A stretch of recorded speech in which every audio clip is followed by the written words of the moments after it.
आप सबको जोहार। मैं सुभाष और हंसदा लाइव यूट्यूब चैनल पर आप सबका स्वागत है।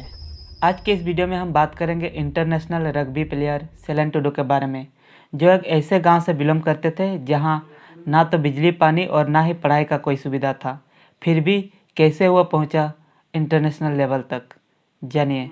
इसके लिए वीडियो अंत तक देखिएगा। जो भी इस चैनल पर नए आए हैं चैनल सब्सक्राइब कर लीजिएगा और बेल आइकन भी दबा दीजिएगा, क्योंकि ऐसे ही वीडियो इस चैनल पर लाता रहता हूं जिसकी नोटिफिकेशन आप तक सबसे पहले पहुंचे। My name is Sailen Tudu. I'm from Calcutta, but running water there. We don't have electricity, no transport. The town is. तो दोस्तों, हम लोग क्रिकेट फुटबॉल के बारे में तो बहुत सुने हैं और जानते भी हैं, लेकिन रग्बी के बारे में बहुत लोगों को नहीं पता है। और इसी वजह से भारत के star rugby player Selan Tudu को बहुत कम लोग जानते हैं।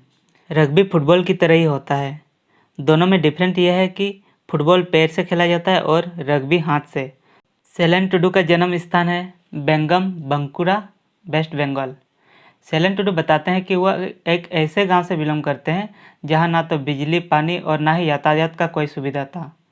जब उसने पहली बार कलकत्ता के किसी मैदान में फॉरेनर को रग्बी खेलते हुए देखा था, तब उसे बहुत आश्चर्य लगा कि यह कौन सा खेल है, मैदान फुटबॉल जैसा लेकिन हाथ से खेला जा रहा है। वह खेलते हुए फॉरेनर को देख के खेलने के लिए एक्साइटेड होने लगा, लेकिन उसे इंग्लिश बोलना नहीं आती थी, इसलिए वह मैदान के किनारे खड़ा होकर ही बस खेलते हुए लोगों को देखने लगा। तभी उन खिलाड़ियों में से किसी ने टुडू को उनके साथ खेलने के लिए कहा और वह उनके साथ खेलने लगा। उसे वह खेल पसंद आने लगा। फिर उसने कई महीनों तक उनके साथ नंगे पैरों ही खेला। वह अपने को बहुत लकी मान रहा था कि वह यूरोप के कुछ बेहतरीन खिलाड़ियों के साथ खेल रहा है। उसके बाद उन्हें ब्रिटिश हाई कमीशन के पूर्व डिप्लोमेट पॉल वॉल्श ने देखा, जिन्होंने जंगल क्रोच नामक गली के बच्चों की एक रग्बी टीम बनाई थी। टुडू जल्दी से टीम के स्टार खिलाड़ी बन गए। उन्होंने कई छोटी बड़ी भारतीय प्रतियोगिताओं में खेला। उन्हें अंडर 19 की ओर से खेलने के लिए चुना गया।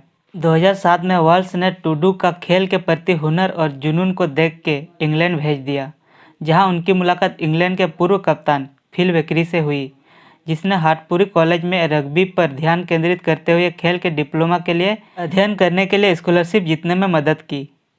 वेकरी कहते हैं कि मैं रग्बी में कुछ भयानक चीज़ें हासिल करने के लिए भाग्यशाली हूं, लेकिन टुडू ने जो हासिल किया वह अनबिलीवेबल है। सेलन टुडू के पिता सुधीर चंद्र टुडू कहते हैं कि सेलन को खेल से प्यार था और मैंने उसे वही खेल के लिए प्रोत्साहित किया जो उसे पसंद था। मुझे यह भी नहीं पता था कि रग्बी कोई खेल है और इस खेल का अस्तित्व है। इस तरह सेलन टुडू ने एक गांव से लेकर इंटरनेशनल प्लेयर बनने तक का सफ़र तय किया है और आज भारत के एक स्टार रग्बी प्लेयर हैं। और इससे भी बड़ी बात, सेलन टुडू और उनके आदिवासी रग्बी फाउंडेशन टीम ने लॉकडाउन में सैकड़ों लोगों को सुबह शाम खाना खिलाया है। इतना ही नहीं, जब कलकत्ता के सुंदरवन में साइक्लोन से क्षतिग्रस्त हुआ था, तब वहां जाकर टुडू और उनके टीम ने विलेजर के क्षतिग्रस्त मकान को बनाने में मदद भी किया था। सेलन टुडू रग्बी के साथ साथ सोशल वर्क में भी आगे रहते हैं। Proud of him. तो दोस्तों, उम्मीद करता हूं कि आपको वीडियो पसंद आए। अगर वीडियो पसंद आए तो लाइक, कमेंट और सभी दोस्तों को शेयर कीजिएगा। ठीक है, तब मिलते हैं अगले वीडियो में। तब तक के लिए जोहार। जय आदिवासी, जय भारत।